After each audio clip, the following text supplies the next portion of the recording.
Let's go to something else that we both do, courses. So I run a thing called Copywriting Course. You famously talk about cohorts.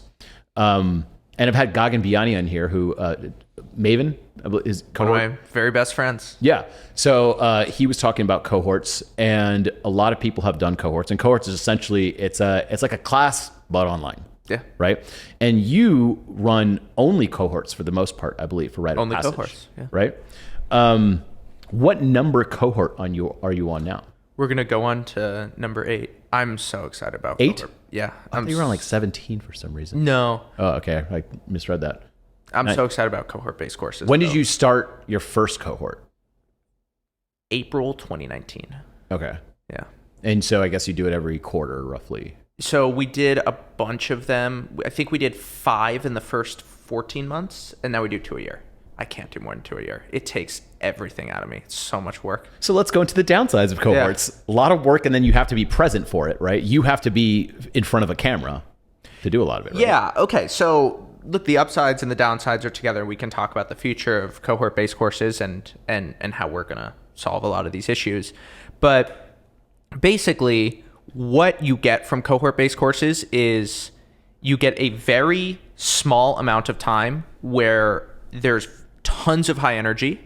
And what you can do is you can deliver a very personalized experience. So most cohort-based courses are maybe an instructor, a course manager, and then a bunch of students. Mm-hmm. We have a team of 24 people that run Rite of Passage. And so the full-time staff is, we have a data person, we have, and she's like really focused on operations. And her job is really to look at what's happening in the cohort and direct people to where they should be going. We think of it like Coachella, where like if you go to Coachella, you don't go to every single event. There's a bunch of events. It's a festival, and you go to the ones that are most interesting to you. And cohort-based courses like Rite of Passage are very similar. And then what we have is we have a team of alumni mentors with a lead alumni mentor, and they all work individually with students to talk about some of the emotional challenges that they face or some of the technical challenges that they face. And every mentor we just encourage to be as much of themselves as possible, as distinct and differentiated from each other, so that like music at a festival, you can say, hey, this person wants rock, this person wants hip hop, this person wants electronic music. And then what we have is we have community stewards and editors so that every single person who submits a draft throughout the 5-week program, they can get feedback. And so that the community forums and our live writing and feedback times every single day so that they're well staffed. So for us, it's not just me delivering lectures. We're trying to get away from that over time. I do think lectures are extremely important. And I think that the industry is a little over-indexed on pre-recorded lectures, and we can talk about that. But ultimately, I want it to just transcend me so that we can just have all these people and who are running the cohort. It's not so dependent on me as the instructor. We've tried a couple of cohorts or boot camps or whatever you call it, basically live instruction, right? Mm-hmm. And there's some positives in terms of like everyone shows up at the same time. There's a little bit more community, more interaction, things like that. But if the goal of one of those sessions is just to transmit information to people, I actually feel that instead of an hour-long presentation of me giving a crappy Zoom call, I can actually make a much better video that's like 4 minutes long that gets that information across sometimes. So we've started doing this hybrid of kind of like live instruction where the humans are good at doing what humans do. So for example, if we're live with me, I'm actually going over people's copy together. Me and the writers are going over people's copy. But if I want to transmit a lesson, I will only pre-record it, is what we've come to the conclusion of.